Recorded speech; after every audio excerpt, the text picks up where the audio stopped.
কিন্তু মমতাজুল জানে না যে পায়খানাও ভালো হয় এবং খারাপও পায়খানা হয়। কারো কোনো ব্যক্তির যদি পাতলা পায়খানা হয়, ওই ব্যক্তি থাকবে কোথায়? ডাক্তারখানায়। খারাপ পায়খানা হলে, আর ভালো পায়খানা হলে বাড়িতে ঘুমিয়ে থাকবে এসি রুমে। হুজুর বেদাতকে দুটো ভাগে ভাগ করে দিয়েছে। যে কথা বলছিলাম আপনাকে, হুজুর বলছে বেদাতে হাসানা, বেদাতে সাইয়া। এখানে আলেমরা আছেন তো, ভাগ করেছেন না হুজুররা? বেদাতে হাসানা, বেদাতে সাইয়া। এই বিয়াদব কোথাকারে আল্লাহ নবী সাল্লাল্লাহু আলাইহি ওয়াসাল্লাম বলেছেন কুল্লু বেদাতিন জালালা, প্রতিটাই বেদাত হচ্ছে ভ্রষ্টতা। এবার আপনাকে বলছি, আচ্ছা পায়খানার আবার কোয়ালিটি হয়? এ ধনী লোকের পায়খানা একটু সেন্ট ভালো, এ ভ্যান চালকের গন্ধ বেশি, এরকম ব্যাপার আছে? আল্লাহ নবী বলেছেন সব বেদাতি ভ্রষ্টতা। হুজুর অথচ বেদাত ভাগ করে দিয়েছে, বলছে বেদাতে হাসানা, বেদাতে সাইয়া। খারাপ বেদাত আর ভালো বেদাত। আপনারা দেখছেন ইসলামিক টিভি। আসসালামু আলাইকুম। বলছিলাম যে সমস্ত বিদাত কি খারাপ? সমস্ত বিদাত খারাপ না। মমতাজুল হুজুর তো বলেছে সব বিদাতই খারাপ হতে পারে। আচ্ছা, এই কলকাতার মমতাজুল হুজুর তো? জি। দেখেন, বিদাত হচ্ছে দুই প্রকার। ভালো বিদাত হই, বিদাত আবার খারাপও হই। যেমন বিদাতে সাইয়্যিদ, বিদাতে হাসানা। বিদাত হচ্ছে দুই প্রকার। যেমন তোমরা আনোয়ারে শরিয়ত নামক কিতাব, এই কিতাবের মধ্যে হয়তো পড়েছো। এই কিতাবের মধ্যে লেখা হয়েছে যে सवाल बिदात किसे कहते हैं और उसकी कितने किस्में हैं। তো জবাব দিয়েছে বিদাত মানে এখানে তিন প্রকারের কথা উল্লেখ করা হয়েছে। তোমার যে বিদাতে হাসানা, বিদাতে সাদ, বিদাতে মুবাহ, তিন প্রকার। এবং সহি মুসলিম শরীফ 2005 নম্বর হাদিসের মধ্যে বলা হয়েছে কুল্লু বিদাতিন জালালা। এই সহি মুসলিম শরীফের মধ্যে দলিল এসেছে। তো আজকে এই মমতাজুল হুজুরের ভিডিও দেখেছে না? ওই মমতাজুল নামক যে মোল্লা রয়েছে না, ওনার ভিডিও আমিও দেখেছি। উনি বলছে যে সমস্ত বিদাত হচ্ছে খারাপ বিদাত। আপনার যে কানুনের শরিয়ত পড়েন, এই কানুনের শরিয়তের মধ্যে দলিল এসছে বিদাত ভালো হই, বিদাত খারাপও হই। কানুনের শরিয়তের মধ্যে দলিল রয়েছে।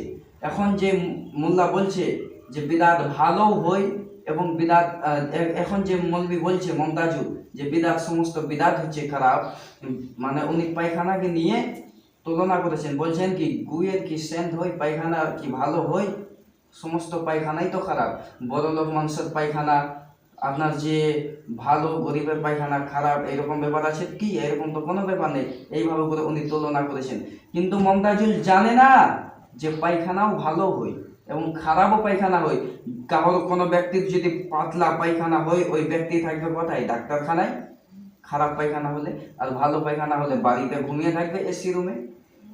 তো এইরকম ভাবে পায়খানার তুলনা করতে পারে না যে মৌলবি, তার মৌলবি সেই মৌলবির বক্তব্য শোনা হচ্ছে হাদিসের মোতাবিক, কিতাবের মোতাবিক, ফিকহ ইজমা কিয়াসের মোতাবিক হারাম হারাম হারাম। খাস করে আমি বলতে চাইবো তোমাদেরকে, কারণ তোমরা এখানে লেখাপড়া করো, খাস করে ওই সমস্ত মৌলবিদের বক্তব্য শুনবে না। একেবারে শোনা হচ্ছে হারাম। এরপরে শুনবে না। এরপরে কেউ ওই সমস্ত মৌলবীর বক্তব্য শুনবে না। ওই মৌলবীর বক্তব্য শোনা হচ্ছে হাদিসের মোতাবিক হারাম। খাস করে আর আমি বিশ্বের মুসলমান যারা রয়েছে, যারা তার ভিডিওগুলো দেখে শুনে, আমি তাদেরকেও বলতে চাইবো যে সেই মমতাজুলের বক্তব্য শোনা হচ্ছে হাদিসের মোতাবিক হারাম, তার বক্তব্য শোনা যাবে না। সেই ব্যক্তি আজকে ইমানকে চুরি করতে শিখেছে। সেই ব্যক্তি আজকে মানুষের ইমানকে শেষ করে দেয়, নষ্ট করে দেয়, চুরি করে দেয় মুসলমান। উনি তো পায়খানার তুলনা করতে পারে না, তো উনি বিদআতের কি তুলনা করবে? আমার জানা মতে এই মমতাজুল মাদ্রাসার মধ্যে লেখাপড়া করেনি। ওই মমতাজুল যে রয়েছে, উনি রাজমিস্ত্রি কাজ করতো, মাদ্রাসার ভিক্ষা করতো। ওটাও শুনেছি। শুনেছেন না? তো মাদ্রাসার কালেকশন করতো, ভিক্ষা করতো। ওই ভিক্ষা করতে করতে ওই ভিখারি একটু গলার আওয়াজ ভালো রয়েছে বলে আজকে তেজের মধ্যে যে ভাষণ দিচ্ছে, ভাষণ দিতে দিতে মানুষের ইমানকে নষ্ট করে দিচ্ছে, চুরি করে নিচ্ছে। তো কি বোঝা গেল? বিদআত ভালো হয় এবং খারাপও হয়, দুই প্রকার।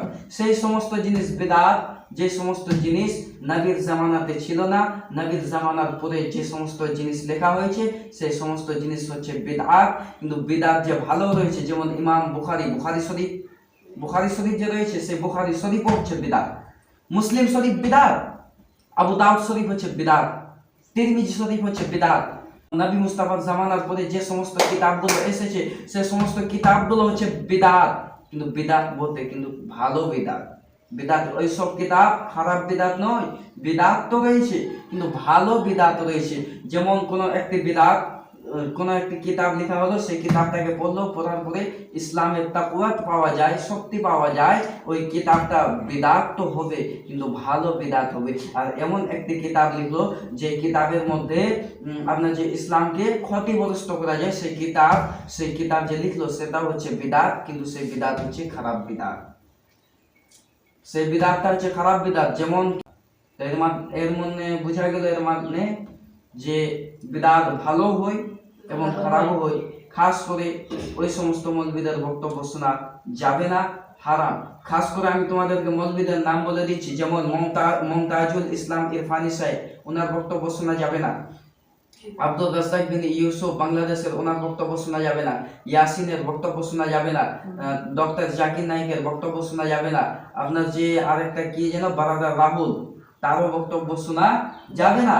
তারপরে মিজানুর রহমান আজহারি, মিশর থেকে লেখাপড়া করে এসেছেন, তাকে আমি তো আজহারি মনে করি না, তাকে আমি আহজারি বলি। মিশর থেকে লেখাপড়া করে এসেছেন, ভালো জায়গাতে লেখাপড়া করে এসেছেন, কিন্তু এসে মানুষের ইমানকে আমেরিকার ফান্ডিং এ আজকে সেই ব্যক্তি বিক্রি হয়ে গেছে। ইসরায়েলের টাকা নিয়ে, আমেরিকার টাকা নিয়ে আজকে সেই ব্যক্তি বিক্রি হয়ে গেছে। আজকে দেওবন্দিরা যে বিদআত শিরিক বলে চিল্লায়, একটা ব্যক্তি বাগদাদি কায়দা করার ঢং দেয়। যারা আজকে বলে বেড়ায় বুখারী শরীফ করে বেড়ায়, তারা এক পাতা বুখারী পড়তে পারবে না, কোন হাদিসের কিতাব দেখে পড়তে পারবে না সেই সমস্ত ব্যক্তি। আর তারা আজকে সুন্নিদেরকে গাল দেয়, আজকে সুন্নিদের ইমানকে নষ্ট করার জন্য তাদের কাছে ফান্ডিং আসছে, তাদের কাছে ইসরায়েলি মাল দ্বারা ব্যবহার করে, তাদের কাছ থেকে আরব থেকে, আমেরিকা থেকে জাকাতের টাকা এবং ফিতরার টাকা নিয়ে সেই ব্যক্তি বসবাস করে, তার কাছে জাকাতের ফিতরার টাকা আছে। অনেক মৌলানা বিক্রি হয়ে গেছে। আর আহলে হাদিস যে রয়েছে, এই আহলে হাদিস 150 বছর আগে কোন আহলে হাদিস বলে কোনো নামই ছিল না। আহলে হাদিস বলতে কোনো নামই ছিল না। এই আহলে হাদিস নাম কখন দেওয়া হয়েছে জানো? আব্দুল ওয়াহাব নজদি যখন আরবের মধ্যে গেলেন হজ করার জন্য, তখন উনি এসে মানুষের মধ্যে নাম দিয়েছেন। কি নাম দিয়েছেন? আহলে হাদিস। নতুন নাম, এই নাম তো হচ্ছে ইংরেজদের দেওয়া নাম। তো ইংরেজদের দেওয়া নাম এটা। ইংরেজদের 150 বছর আগে কোনো আহলে হাদিস বলতে কোনো নাম ছিল না, ইংরেজরা নাম দিয়ে গেছেন আহলে হাদিস নাম।